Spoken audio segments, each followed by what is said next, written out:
ಇವತ್ತು ರಾಜ್ಯಸಭಾ ಚುನಾವಣೆ 4 ಸ್ಥಾನಗಳಿಗೆ 5 ಅಭ್ಯರ್ಥಿಗಳು. ಕುಪೇಂದ್ರ ರೆಡ್ಡಿ ಈ ಬಾರಿ ಗೆಲ್ತಾರ? ಕ್ರಾಸ್ ವೋಟಿಂಗ್ ಆಗತ್ತಾ? ಕಾಂಗ್ರೆಸ್ನ ಎಲ್ಲ ಶಾಸಕರು ಹಿಲ್ಟನ್ ಹೋಟೆಲ್ಗಳಿದ್ದಾರೆ. ನೇರವಾಗಿ ಹೋಗೋಣ.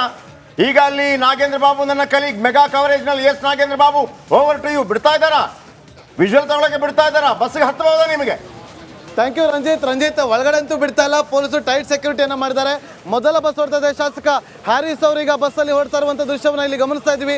ಈಗಷ್ಟೇ KN ರಾಜಣ್ಣ ಅವರು ಸಚಿವರು ಕೂಡ ಅಲ್ಲಿರುವಂಥ ದೃಶ್ಯವನ್ನು ನಾವಿಲ್ಲಿ ಗಮನಿಸ್ತಾ ಇದ್ದೀವಿ. ಪ್ರತಿಯೊಬ್ಬರು ಕೂಡ ಈಗ ಮೊದಲ ಬಸ್ನಲ್ಲಿ ತೆರಳುತ್ತಿದ್ದಾರೆ. ಈ ಬಸ್ನಲ್ಲಿ ಎಷ್ಟು ಜನ ಹೋಗ್ತಿದ್ದಾರೆ ಅನ್ನೋದು ಕೂಡ ಕುತೂಹಲ ಇದೆ. ಯಾಕೆಂದರೆ 4 ಬಸ್ಗಳನ್ನು ಇಲ್ಲಿ ವ್ಯವಸ್ಥೆ ಮಾಡಾಗಿರುವಂಥದ್ದು. ಕಾಂಗ್ರೆಸ್ನ ನಾಯಕರಿಗೆ 4 ಬಸ್ಗಳ ವ್ಯವಸ್ಥೆ ಆಗಿದೆ.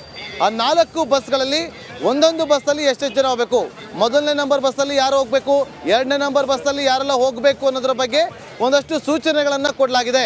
ಸೊ ಈಗ ಈ ಬಸ್ಸಲ್ಲಿ ನಾವು ಗಮನಿಸಿದಂತೆ ಅಜಯ್ ಸಿಂಗ್ ಅವರಿದ್ದಾರೆ, ಜೊತೆಗೆ ಶಾಸಕ ಪ್ರದೀಪ್ ಈಶ್ವರ್ ಅವರಿದ್ದಾರೆ, KN ರಾಜಣ್ಣ ಅವರು. ನೋಡಿ, ಈ ಬಸ್ಸಲ್ಲಿ ತಳೆದಂಥ ಸಚಿವರ ಪೈಕಿ ಈ ಬಸ್ನಲ್ಲಿ KN ರಾಜಣ್ಣ ಅವರಿದ್ದಾರೆ ಸಚಿವರು.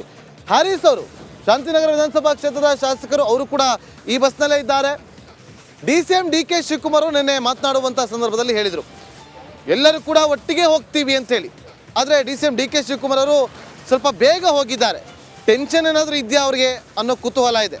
ಕ್ರಾಸ್ ವೋಟ್ ಆಗುತ್ತಾ ಅನ್ನೋದು ಒಂದು ಕಡೆ ಆದರೆ, ಮತ್ತೊಂದು ಕಡೆ ಯಾರಾದರೂ ಗೈರು ಹಾಕ್ಬಿಡ್ತಾರಾ ಅನ್ನೋ ಟೆನ್ಷನ್ ಕೂಡ ಇದ್ದೇ ಇದೆ. ಸೊ ಇವರಿಗೆ ಪ್ರಾಶಸ್ತ್ಯದ ಪಾಠವನ್ನು ಮಾಡಲಾಗಿದೆ. ಮೊದಲ ಪ್ರಾಶಸ್ತ್ಯ, 2ನೇ ಪ್ರಾಶಸ್ತ್ಯ, 3ನೇ ಪ್ರಾಶಸ್ತ್ಯ ಅನ್ನುವ ಒಂದು ಅದರ ಪ್ರಾಮುಖ್ಯತೆಯನ್ನು ಅವರಿಗೆ ಪಾಠವನ್ನು ಮಾಡಲಾಗಿದೆ. 5 ಜನ ಅಭ್ಯರ್ಥಿಗಳಿರುವಂಥದ್ದು. ಅದರಲ್ಲಿ 4 ಜನ ಅಭ್ಯರ್ಥಿಗಳು ಮಾತ್ರ ರಾಜ್ಯಸಭೆಗೆ ಆಯ್ಕೆ ಆಗ್ತಾರೆ. ಪ್ರದೀಪ್ ಈಶ್ವರ್ ಅವರು ಕೂಡ ಈಗ ಬಸ್ನಲ್ಲಿದ್ದಾರೆ. ಅವ್ರನ್ನ ಮಾತನಾಡಿಸುವಂಥ ಪ್ರಯತ್ನವನ್ನು ಆಗ್ಲಿಂದ ಮಾಡ್ತಾ ಇದ್ದೀವಿ. ಈಗ ಅವರೇ ಖುದ್ದು ಬಸ್ನಲ್ಲಿದ್ದಾರೆ. ನೋಡಿ, ಈಗ ಸಲೀಂ ಅವರು ಕೂಡ ತೆರಳುತ್ತಿದ್ದಾರೆ. ನೋಡಿ, ಇದು ಲೈವ್ ದೃಶ್ಯಾವಳಿ. ಅಭ್ಯರ್ಥಿ ಕೂಡ ಇದ್ದಾರೆ.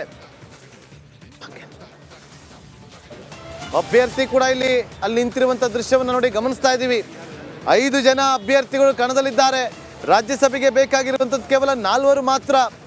ಒಂದೊಂದು ಅಭ್ಯರ್ಥಿಗೂ ಬೇಕಿರುವಂಥದ್ದು 46 ಮತಗಳು, 45 ಮತಗಳು ಬೇಕಾಗಿದೆ ಈಗ. ಯಾಕೆ ಅಂತಂದರೆ ಒಬ್ಬರು ಶಾಸಕರು ಮೊನ್ನೆ ಅಷ್ಟೇ ವಿಧಿವಶರಾಗಿದ್ದಾರೆ. ಅನಾರೋಗ್ಯದಿಂದ ಬಳಲ್ತಾ ಇದ್ದಂತಹ ರಾಜ ವೆಂಕಟಪ್ಪ ನಾಯಕ್ ಅವರು, ಸುರಪುರ ಶಾಸಕರು, ಅವರು ಅನಾರೋಗ್ಯದಿಂದ ಮಣಿಪಾಲ್ ಆಸ್ಪತ್ರೆಯಲ್ಲಿ ಕೊನೆಯುಸಿರೆಳೆದಿದ್ರು.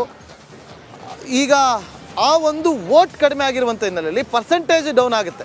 ಸೊ 46 ಮತಗಳು ಬೇಕಿತ್ತು. ಎಲ್ಲರೂ ಕೂಡ ಇಲ್ಲಿ ಇದ್ದಾರೆ. ಪೊಲೀಸರೆಲ್ಲರೂ ಕೂಡ ಸೆಕ್ಯೂರಿಟಿಗಳಿದ್ದಾರೆ. ಸ್ವಲ್ಪ ಸೈಡು ಪ್ಲೀಸ್ ಸರ್, ಒಂದು ಸ್ವಲ್ಪ